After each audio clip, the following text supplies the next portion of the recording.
Аудар дыбыстаған Гүлжан Мырзабек каналы.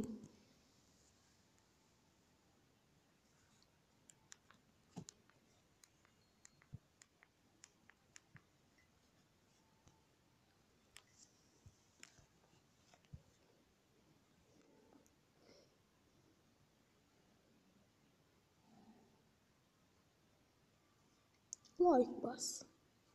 Подписчик. Менің басымда бүйтіп болған. Мен бұны сіздерге бір оқуын. Мен 4-ші мен 5-ші сыныпта оқыған кезде мен бір досым менің үйіме келген тұғын. Оның және басында бүйтіп болды. Ал мен басым таза еді. Бір күн екеуміз ойнап жатқан кезде ешқандай таблетка қолданған жоқ едім. Бірақ сосын оның беттері маған шығып кетті. Ата-анам маған көмектеспекші болды, бірақ бауырыма да шығып кетті.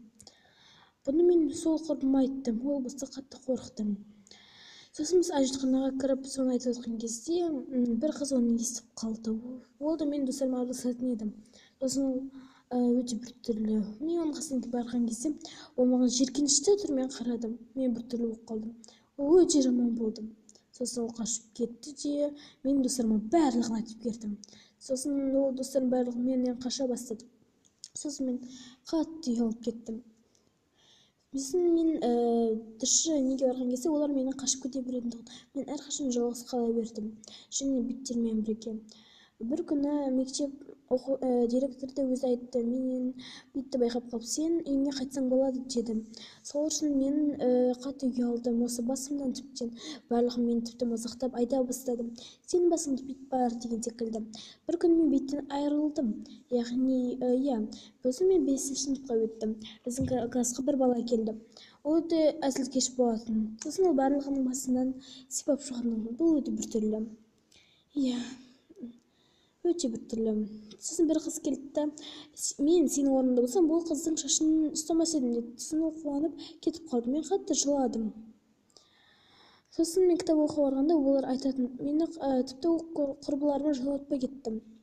Одан сайын.